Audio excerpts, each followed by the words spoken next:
नमस्कार, लोकसभा टीवी में आपका स्वागत है। मैं हूं प्रियंका। खबरों में आगे बढ़ेंगे मगर उससे पहले सुर्खियों पर एक नजर।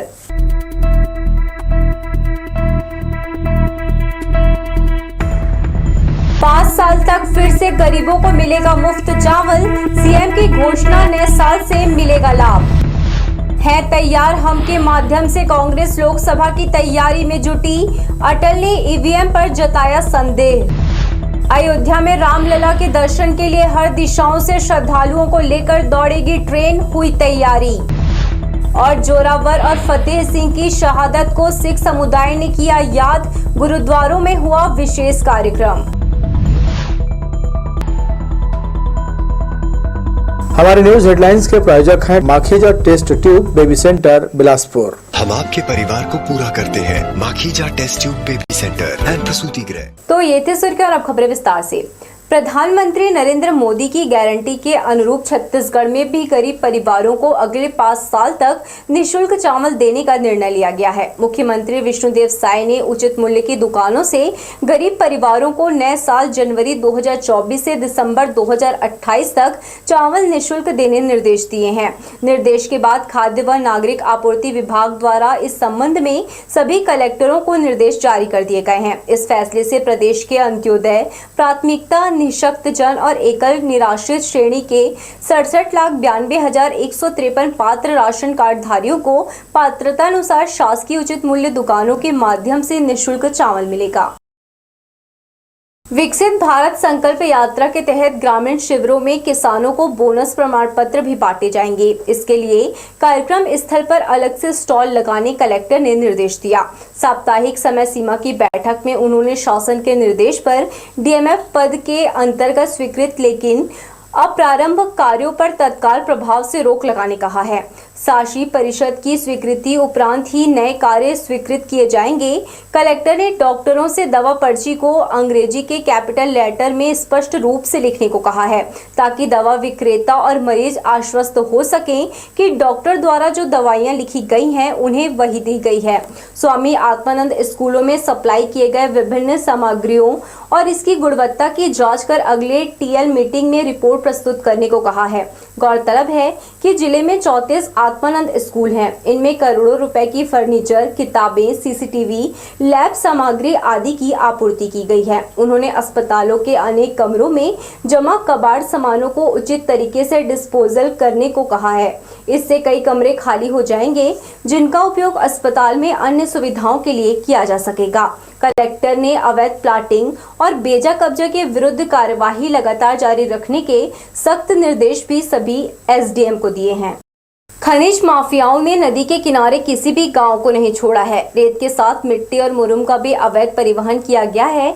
यही कारण है कि कई जगह गांव की जमीन खोखली हो चुकी है। ग्राम लोखंडी से कलेक्ट्रेट पहुंची महिलाओं ने जिला प्रशासन से अवैध उत्खनन की वजह से खंडहर हो चुके मुक्तिधाम को बचाने की मांग की है। खंडी अरपा नदी हमर मन के पावन नदी अरी से वो नदियाँ 15 साल से पूरा उत्खनन कर करके गड्ढा कर दिए। ज़मीन बर्बाद हो गई, किनारे में खड़ान बन बन के पूरा भसक गए, बर्बाद हो गए। और जो मुक्तिधाम रही से वो खंडर बन गए। और अभी भी चोरी होते हैं तो चोरी के लिए रोक लगाए बर जाथन। हमन महिला संगठन जाथन, 1 हफ्ता से ऊपर हो गए, रात जागरण करथन। हमने ला बचाए बर ये जो नक्शा दिखत है एक खंडर बन गए हैं। ये ला हम ला खुद बनवाना भी है, अपन पैसा से बनवात हने का। और एक लिए हमन आए रहे, आप मन से गुहार लगाए, नदियाल हमार बचाना है, जमीन ला बचाना है। अपनी समस्याओं के समाधान की मांग को लेकर मुख्यालय पहुंचे फरियादियों को कलेक्टर नहीं मिले।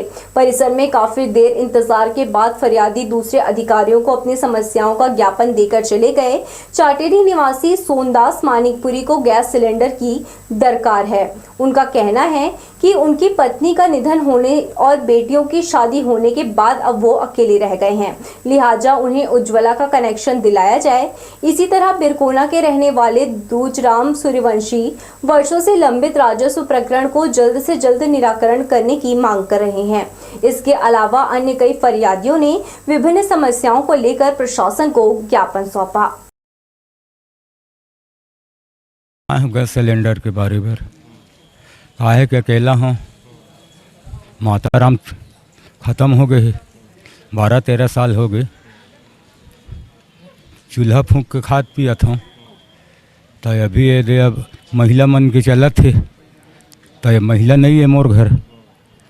और कल पेपर में दिए रही से कि मान ले जाए 18 साल के तक के, तो वहू नहीं है मोर घर 18 साल के। बच्चा है बेटी के 3 मन छोटे छोटे है। हाँ, तो ओखरे बार मैं आया हूँ कि मान लीजिए गैस सिलेंडर पर साहब लगन 2000 में तो केस लगाया था। मेरे खेत के अंदर मिट्टी डाल दिया था यासीन खान, तो उसी को तहसीलदार को आवेदन किया था। तो तहसीलदार मौका जांच करने गए, पटवारी किसान लोग सब थे, सही पाया गया। तो उसको मिट्टी उठाने के आर्डर भी दिए। उसके बाद वो मिट्टी नहीं उठाया। वो अपील करते करते अभी तक के 23 साल हो गए। राजस्व मंडल में गया केस। हाँ, अभी 3-1 को पेशी है। भाजपा पर छत्तीसगढ़ में धोखे से सरकार बनाने का आरोप लगाते हुए कांग्रेस विधायक अटल श्रीवास्तव ने ईवीएम मशीन हैक करने आशंका व्यक्त किया है। प्रेस कॉन्फ्रेंस में उन्होंने जानकारी दी है कि पार्टी के स्थापना दिवस पर नागपुर में 28 दिसंबर को है तैयार हम अभियान का कांग्रेस आगाज करेगा। आगामी लोकसभा चुनाव के मद्देनजर कांग्रेस पूरे देश में है हम तैयार अभियान चलाएगा। इसकी शुरुआत 28 दिसंबर को नागपुर में पार्टी के 139वें स्थापना दिवस समारोह से किया जाएगा। यह जानकारी देते हुए कोटा विधायक अटल श्रीवास्तव ने कहा, 138 सालों में कांग्रेस ने जनहित के लिए सत्ता और विपक्ष में रहकर काम किया है। महंगाई और बेरोजगारी दूर करने, देश की संपत्ति बेचने के खिलाफ उसकी लड़ाई जारी है। नागपुर में बहुत विशाल रैली है जिसमें कांग्रेस के सभी कार्यकर्ता, हमारे NSUI, यूथ कांग्रेस, महिला कांग्रेस, सेवा दल के सब लोग, सभी विधायक, सभी सांसद, सभी पूर्व सांसद, सबको बुलाया गया है और वहाँ से शंखनाद होगा है तैयार हम। और हम 2024 के लोकसभा चुनाव में वहाँ से हमारे बड़े नेताओं के निर्देश प्राप्त कर हम लोग 2024 का लोकसभा चुनाव के लिए है तैयार हैं के साथ शंखनाद। कांग्रेस भवन में प्रेस कॉन्फ्रेंस करते हुए विधायक अटल श्रीवास्तव ने कहा, हालिया छत्तीसगढ़ विधानसभा चुनाव का नतीजा चौंकाने वाला है। किसान अब चिंता करने लगे हैं कि उनका कर्ज कौन माफ करेगा। उन्होंने आशंका जताई है कि चुनाव के दौरान ईवीएम मशीनों को हैक कर धोखे से सरकार बनाई है। भाजपा ने अभी प्रदेश के किसानों का बकाया बोनस देकर अपना पुराना पाप धोया है। ये कांग्रेस के दबाव का नतीजा है, जो धान का भाव 3100 रुपए किया है, परंतु शायद सरकार ने बजट में इसका प्रावधान नहीं किया है। ऐसे में किसानों को ये राशि कब मिलेगी तय नहीं है। कहीं ना कहीं आज किसान रो रहा है। हम लोग के पास लोग आते हैं कि सरकार चली गई, मेरा इतना कर्जा है, कर्जा माफ़ नहीं होगा। हमको अभी धान की कीमत 3100 रुपये नहीं, तो अभी कांग्रेस की सरकार रहती तो एक बटन दबता और एक किस्त चली गई होती। पर अभी तो इन्होंने अपना पुराना पाप धोया है, जो इन्होंने अपने पास 7 साल पहले की जो बोनस है उसको दिया। अभी तो 3100 रुपये का बजट में प्रावधान नहीं किया है। तो पता नहीं लगता है मार्च या अप्रैल तक किसानों को इंतज़ार करना पड़ेगा, क्योंकि अगर बजट में प्रावधान नहीं है एक मुश्त 3100 रुपये देने का, तो बिना बजट के प्रावधान के ये कैसे दे सकते हैं।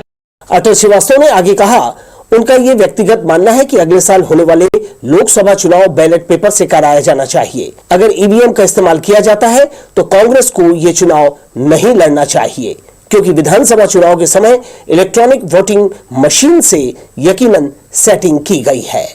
चुनाव जीतने के पहले दिन से ही मैं इस बात पे अडिग हूँ कि ईवीएम में कोई ज़बरदस्त सेटिंग है, क्योंकि जब मैं अपने विधानसभा का रिजल्ट देखता हूँ तो मुझे समझ नहीं आता है कि भारतीय जनता पार्टी 20,000 वोट ज़्यादा कैसे पा गई है। और वहीं से मेरा शक जो है वो उसमें बदलता है कि कहीं ना कहीं ईवीएम में कुछ बात है कि भारतीय जनता पार्टी जो पूरे कोटा विधानसभा क्षेत्र में कहीं नहीं थी, वो 20,000 वोट कैसे ज़्यादा पाती है। और जब मैं उसकी तरफ जाता हूँ, ईवीएम की तरफ जाता हूँ, तो मुझे लगता है कि ईवीएम में सेटिंग हो सकती है। कांग्रेस विधायक अटल श्रीवास्तव ने दावा किया है कि छत्तीसगढ़ में भूपेश का भरोसा है, मोदी की गारंटी कहीं नहीं चली है। कैमरामैन सतीश साहू के साथ दिलीप जगवानी, लोकसो टीवी, बिलासपुर। मंगला क्षेत्र के नागरिकों को यहां की सकरी सड़क से जल्द ही राहत मिलने वाली है। 1.5 किलोमीटर के बचे हुए हिस्से में चौड़ीकरण के लिए डीपीआर बनाने कहा गया है। निगम कमिश्नर कुणाल दुदावत ने नगर निगम के मुख्य अभियंता को सड़क का सीमांकन कर आवश्यक कार्यवाही करते हुए डीपीआर समेत चौड़ीकरण की योजना तैयार करने के निर्देश दिए हैं। मंगला के आजाद चौक में लगने वाले जाम से छुटकारा मिलने की फिर आस जगी है। चौक के आड़े आ रही जमीन मालिकों और पीडब्ल्यूडी एडीबी शाखा के अफसरों की बैठक हुई। बैठक में दोनों पक्षों को सुना और पीडब्ल्यूडी के अफसरों ने फंड नहीं होने की बात कही। इस पर नगर निगम आयुक्त कुणाल दुधावत बोले कि पीडब्ल्यूडी काम नहीं करना चाहता, अब निगम मद से चौराहे की चौड़ाई बढ़ाएंगे। कुछ दिनों पूर्व बेलतरा विधायक सुशांत शुक्ला मंगला क्षेत्र की समस्याओं और विकास कार्यों को लेकर निगम कमिश्नर कुणाल दुधावत और अधिकारियों के साथ क्षेत्र का दौरा किया था। इस दौरान मंगला के आजाद चौक के पास काफी लंबे समय से अटके सड़क चौड़ीकरण के कार्य को लेकर आ रही समस्या के संदर्भ में बेलतरा विधायक ने निगम कमिश्नर से चर्चा की थी। इस चर्चा में बेलतरा विधायक सुशांत शुक्ला ने निगम कमिश्नर से चौड़ीकरण की जद में आ रहे मकान और निजी जमीन की समस्या का निराकरण कर जल्दी ही सड़क चौड़ीकरण का काम कराने कहा था। ये विसंगति के कारण ये काम रुका हुआ था, क्योंकि एडीबी की सड़क आवंटित की गई थी। एडीबी की सड़क में एशियन बैंक से अनुदान पर आधारित ये सड़क बननी थी और अनुदान आधारित सड़कों पर मुआवजे का प्रावधान नहीं होता है। मुआवजे का प्रावधान राज्य सरकार को करना होता है। राज्य सरकार की विसंगति के कारण मुआवजा नहीं दिया जा पाया था। मेरे साथ निगम आयुक्त जो आईएएस भी हैं दुधावत जी, वो आए थे, निरीक्षण करके गए हैं और एस्टीमेट बनाकर जल्द ही उसका काम पूर्ण करने का उन्होंने आश्वासन दिया है। मैं आपके माध्यम से स्पष्ट कर दूं कि मेरे क्षेत्र में कोई भी अवैध गतिविधियां, अवैध काम नहीं चलने दूंगा। पहला विषय यह स्पष्ट है। दूसरा, विकास का कार्य कोई रुकेगा नहीं। इसके साथ ही उन्होंने पीडब्ल्यूडी के द्वारा लोखंडी फाटक तक बनाए जा रहे सड़क निर्माण में तेजी लाने और जल्दी इसका निर्माण पूरा कराने कहा। उनका कहना है कि उनके विधानसभा क्षेत्र के सभी शहरी वार्डों में जल्दी विकास होगा। मालूम हो कि लंबे वक्त से मंगला के इस मुख्य मार्ग के चौड़ीकरण का काम रुका है, जिसके कारण क्षेत्र के निवासियों को काफी दिक्कतों का सामना करना पड़ता है। आजाद चौक के पास घंटों जाम लगता है। सड़क चौड़ीकरण हो जाने से यहां लगने वाला जाम और दुर्घटना की संभावना कम हो जाएगी। लोकसभा टीवी के लिए कैमरामैन राजा खान के साथ भूपेंद्र राठौड़ की रिपोर्ट। बोदरी नगर पंचायत में मंगलवार को विकसित भारत संकल्प यात्रा शिविर आयोजित किया गया। इसमें स्थानीय विधायक धर्मलाल कौशिक मौजूद रहे। उन्होंने हितग्राहियों को संबोधित करते हुए कहा कि मोदी की गारंटी वाली गाड़ी देश के हर शहर, हर गांव तक पहुंच रही है। विकास और योजनाओं का लाभ सीमित शहर और कुछ लोगों तक पहुंचने की परंपरा को प्रधानमंत्री ने खत्म कर 9.5 सालों से हर वर्ग तक मदद, विकास और योजनाओं का लाभ पहुंचाया है। आवासहीनों को घर, नागरिकों को मुफ्त में इलाज, महिलाओं को निःशुल्क गैस कनेक्शन, कोरोना काल में नुकसान उठाने वाले छोटे व्यापारियों को पीएम स्वनिधि के जरिए ऊपर उठाने का काम, किसानों को सम्मान निधि, फसल बीमा, देश में स्वच्छता का दीप अगर किसी ने जलाया है तो वह मोदी की सरकार ने की है। योजना का लाभ पाने बड़ी संख्या में हितग्राही शिविर में पहुंचे और योजना का लाभ उठाया। ग्रीष्मकालीन आम की फसल को कीट से बचाने दवा का छिड़काव किया जा रहा है। उद्यानिकी विभाग के कोनी में आम के बड़े बगीचों में बड़े पैमाने पर उत्पादन होता है। ठंड के मौसम में उत्पन्न जाला कीटाणु हर साल बड़ी मात्रा में आम की फसल को नुकसान पहुंचाता है। इससे बचाने अभी से उपाय किए जा रहे हैं। सैकड़ों ऊंचे आम के पेड़ों में दवा मिलाकर पानी का छिड़काव समय रहते किया जाता है, जिससे जनवरी फरवरी में इसमें बौर आने पर वह कीट मुक्त होकर स्वस्थ फल दे सके। अयोध्या में भगवान रामलला के प्राण प्रतिष्ठा के लिए भव्य मंदिर लगभग बनकर तैयार हो गया है। प्रभु श्री राम की मूर्ति की प्राण प्रतिष्ठा के एक दिन बाद यानी 23 जनवरी से मंदिर का पट श्रद्धालुओं के लिए खोल दिया जाएगा। अयोध्या धाम जाने वाले दर्शनार्थियों के लिए रेलवे विशेष तैयारी कर रहा है। रामनगरी अयोध्या को दिल्ली, मुंबई, चेन्नई, बेंगलुरु, पुणे, छत्तीसगढ़, कोलकाता, नागपुर, लखनऊ और जम्मू समेत कई प्रमुख शहरों से जोड़ा जाएगा। इससे राम भक्तों के लिए सफर आसान हो जाएगा। 22 जनवरी 2024 को प्रभु राम अपने भव्य मंदिर में विराजमान होंगे। 500 साल के इंतजार के बाद रामलला अपने दिव्य महल में स्थापित होंगे। इस अवसर पर प्रधानमंत्री नरेंद्र मोदी भी मौजूद रहेंगे। भारतीय रेलवे इसके लिए खास तैयारी कर रहा है। भक्तों की सुविधा को देखते हुए रेलवे ने देश के अलग अलग हिस्सों में अयोध्या के लिए 1000 से ज्यादा ट्रेनें चलाने की घोषणा की है। इन ट्रेनों का संचालन 19 जनवरी 2024 से शुरू हो जाएगा। छत्तीसगढ़ में भाजपा की सरकार लोगों को अयोध्या के दर्शन कराने की तैयारी में है। बिलासपुर जोन के सीपीआरओ ने बताया कि राज्य सरकार के मांग के अनुरूप उन्हें ट्रेन की रैक दी जाएगी, जिसकी तैयारी की जा रही है। वहीं आईआरसीटीसी के माध्यम से इस स्पेशल ट्रेन का संचालन किया जाएगा। राज्य सरकार की मांग के अनुसार ही ट्रेनों के रैक यात्रियों के लिए उपलब्ध कराया जाएगा। दक्षिण पूर्व मध्य रेलवे हमेशा ही अपने यात्रियों की सुविधाओं को सर्वोपरि स्थान में रखता है। इसी वजह से अयोध्या सहित कहीं भी अगर डिमांड जिस तरह से आती है तो उस हिसाब से हम उस पर निर्णय लेंगे। और हमारे पास रेक हैं, सब कुछ है, उसमें आईआरसीटीसी, इसमें कोई न्यूरल एजेंसी होती है, कहीं भी कोई स्पेशल ट्रेन चलती है तो जिस तरह से हमारे पास डिमांड आएगा, जिस तरह से आएगा तो हम लोग उसी अनुसार उसका निर्णय लेंगे और कहीं भी अयोध्या सहित कहीं भी ट्रेन जा सकती है। सूत्रों के मुताबिक मांग बढ़ने पर इन ट्रेनों की संख्या बढ़ाई जा सकती है। रेलवे अभी राज्यों की मदद से ट्रेनों की संख्या और टाइम टेबल पर काम कर रहा है। अयोध्या जाने वाली ट्रेनों में पर्यटकों की संख्या को देखते हुए भारतीय रेलवे के उपक्रम Indian railway catering and tourism corporation IRCTC 24 घंटे भोजन सर्विस देने की तैयारी पर भी काम कर रहा है। लोकसभा टीवी के लिए कैमरामैन राजा खान के साथ भूपेंद्र राठौर की रिपोर्ट। इस बार उत्तर भारत से सर्दी देरी से शुरू हुई है। इसी के साथ इन इलाकों में कोहरा भी देरी से आया है। दिल्ली एनसीआर के इलाकों में इसका व्यापक प्रभाव देखा जा रहा है। यही वजह है कि ट्रेनें घंटों देरी से चल रही है। स्थिति यह है कि उत्तर भारत की ओर से आने वाली कई ट्रेनें कई घंटे देरी से चल रही है। रायगढ़ से चांपा, बिलासपुर, रायपुर, दुर्ग, नागपुर, इटारसी, भोपाल, विदिशा, बीना, ललितपुर, झांसी, ग्वालियर, आगरा, मथुरा होते हुए हजरत निजामुद्दीन जाने वाली Gondwana express Bilaspur railway station 5 घंटे 15 मिनट विलंब से पहुंची। इसी तरह योग नगरी से पुरी चलने वाली उत्कल एक्सप्रेस 15 घंटे और पुणे से संतरागाछी जाने वाली हमसफर एक्सप्रेस 8 घंटे विलंब से चली। बिलासपुर जोन के सीपीआरओ ने बताया कि मौसम में बदलाव के चलते ट्रेनों की चाल धीमी हुई है। उन्होंने कहा, यात्रियों की सुरक्षा उनकी पहली प्राथमिकता है। हमारी कोशिश रहती है कि जो भी ट्रेन चले समय पर चले, लेकिन कुछ प्राकृतिक चीज़ ऐसी होती है जिस पर कि किसी का वश नहीं है, हमें उसमें अपनी संरक्षा का ध्यान रखना होता है। क्योंकि जब भी बहुत कोहरे होती है तो उसमें बहुत स्पीड में ट्रेन चलाना, कई जगह स्पीड रेस्ट्रिक्शन लग जाते हैं या कई बार स्थित गिरने के कारण ट्रैक पर भी फिसलन होती है। तो इन सब का हमें यात्रियों की सुरक्षा को हमें सबसे अधिक ध्यान रखना है, क्योंकि उनकी सुरक्षा हमारी प्राथमिकता है, उनकी संरक्षा हमारी प्राथमिकता है।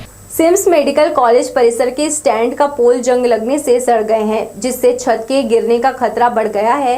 वाहन स्टैंड का शेड इन जर्जर पाइप पर टिका हुआ है। कई साल हुए शेड की मरम्मत नहीं की गई है, इससे लोहे के पाइप सड़ने लगे हैं। मेडिकल कॉलेज स्टाफ के अलावा यहां आने वाले परिजन अपने वाहन यहां रखते हैं। पुराना जर्जर शेड कभी भी गिर सकता है। हैरानी की बात है, सिम्स अस्पताल के डॉक्टर और स्टाफ रोजाना शेड के पास से आना जाना करते हैं, लेकिन इसकी हालत देखकर भी इसकी जानकारी प्रबंधन को नहीं दी है। शेड की खतरनाक स्थिति देखकर लगता है यहां कभी भी हादसा हो सकता है। जरहाभाटा इलाके में लंबे समय से सफाई करने में कोताही बढ़ती जा रही है। जतिया तालाब से लगे बस्ती में जगह जगह कचरा फैला है। स्थानीय लोगों के मुताबिक कई हफ्ते हो गए नालियों की सफाई नहीं की गई है। केवल घरों से निकला कचरा लेने निगम का वाहन यहां आता है, जबकि वार्ड की सड़कें और लोगों के घर के आसपास गंदगी जमा रहती है। नगर निगम के कर्मचारी सफाई करने नियमित नहीं आते, जिससे बस्ती में रहने वालों की परेशानी बढ़ती जा रही है। बढ़ेंगे हम खबरों की ओर, मगर इससे पहले सुर्खियों पर एक नजर।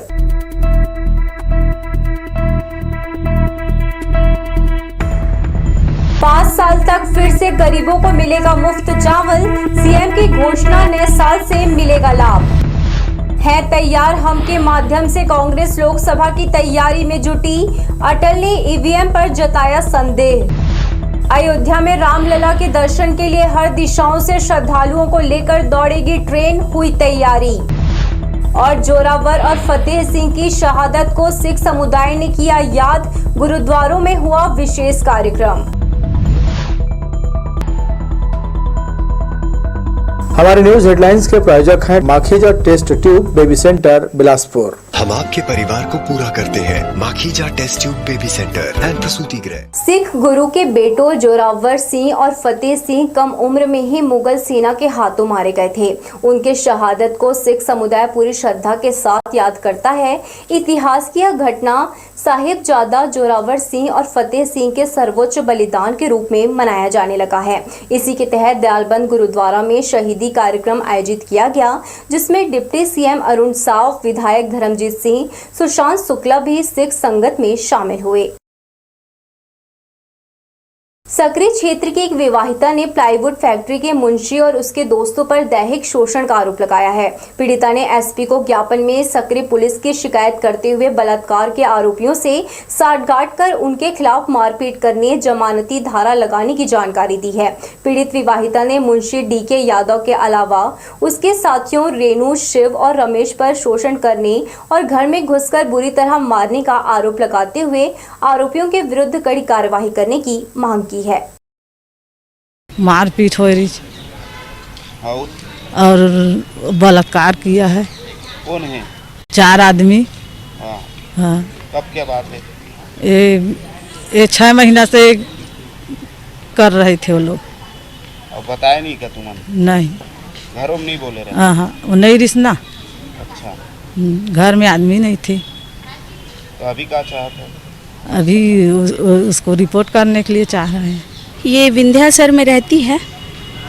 इसके साथ बलात्कार किया गया है 4 लोगों के द्वारा। ये प्लाईवुड में, गांव के ही प्लाईवुड में काम करती है, जहां और महिलाओं के द्वारा भी काम। वहां के जो मुंशी हैं यादव हैं, 3-4 इनके घर आना जाना, बीच बीच में इसको छेड़खानी करना, विभिन्न प्रकार की घटनाएं करते हुए दारू मदिरा का सेवन इनके घर आके, चिकन। इसके पति पिछले कुछ माह से 4-5 माह से जेल में निरुद्ध, जिसका फ़ायदा उठाकर इनके साथ गैंगरेप किया है खेत में कई बार। अभी 3 दिन पहले उनके घर आकर रात को 10 बजे इसको चलो मेरे साथ करके बोला गया है। 27 खोली स्थित नगर निगम के पंप हाउस में रोजाना सैकड़ों लीटर पानी बर्बाद हो रहा है। यहां लगे पुराने लीकेज पाइप से पानी दिन भर बहता है। इसे रोकने के बजाय अधिकारी और कर्मचारी लापरवाह बने हुए हैं। टैंकर में पानी भरने के लिए यहां ऊंचा पाइप कनेक्शन बनाया है, जिसमें से पानी लगातार बहता है। लीकेज बंद करने कोई ध्यान नहीं दे रहा है। इससे परिसर में चारों तरफ पानी जमा हो रहा है। 7 दिसंबर को देवरी खुर्द से चोरी गए सोने चांदी के जेवर को तोरवा पुलिस ने बरामद करते हुए एक आरोपी को गिरफ्तार किया है। आरोपी नानू उर्फ ओम प्रकाश सूर्यवंशी तोरवा का रहने वाला है। गुप्त सूचना के आधार पर पुलिस ने आरोपी को गिरफ्तार कर उसके पास से चोरी गए सोने चांदी के अलावा नकदी रकम भी बरामद किया है। आरोपी को पुलिस ने न्यायालय में पेश कर जेल के सलाखों के पीछे भेज दिया है।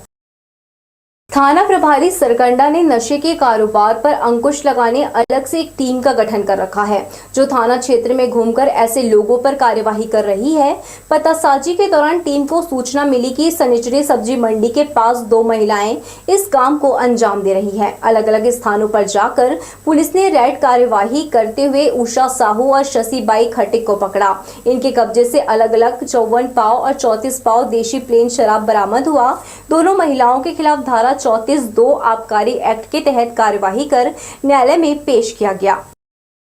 तो ये थी हमारी लोकसभा टीवी की तमाम खबरें। अगले बुलेटिन में आपसे फिर होगी मुलाकात। तब तक के लिए पूरी टीम के साथ प्रियंका को दीजिए इजाजत। नमस्कार।